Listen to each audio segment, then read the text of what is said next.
La Minici Silverline est livrée dans une mallette plastique.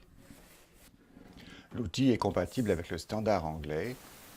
Il suffit de dévisser le boîtier pour dégager la prise européenne. La scie peut être équipée d'un disque diamanté, d'une scie au carbure de tungstène pour le bois et les plastiques, et enfin d'une scie en acier rapide pour la découpe des métaux légers. Deux clés 6 pans servent au changement de lame. Il est possible de relier l'outil à un aspirateur. Le manchon conique en caoutchouc s'adapte aux différents diamètres. Pour monter une lame, bloquez l'arbre à l'aide d'une des clés 6 pans, soulevez le bouchon caoutchouc protecteur et dévissez à l'aide de la seconde clé en tournant dans le sens horaire. Extraire le boulon de fixation de la lame. Pour la découpe du bois, placez la lame au carbure. Le sens de rotation des lames est indiqué par une flèche, elle figure également sur le carter. Vissez le boulon de fixation en tournant la clé dans le sens anti-horaire.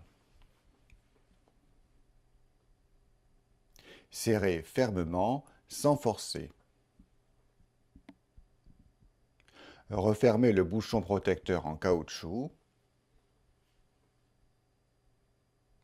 La semelle de protection de la lame se rétracte après appui sur le levier de blocage. Réglez la profondeur de coupe en débloquant la butée. Un vernier gradué permet de régler la position de la butée de profondeur. On peut découper des panneaux de bois jusqu'à 12 mm d'épaisseur.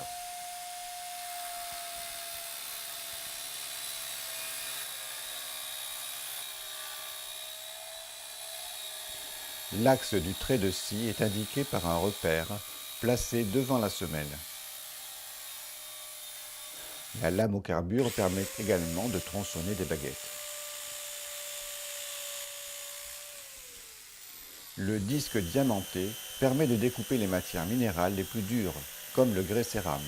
Il est nécessaire de protéger ses yeux et ses oreilles pendant l'opération. Mieux vaut effectuer la coupe en 2 passes successives. Chaque lame est adaptée à un matériau particulier. Pour les métaux légers, montez la lame en acier rapide.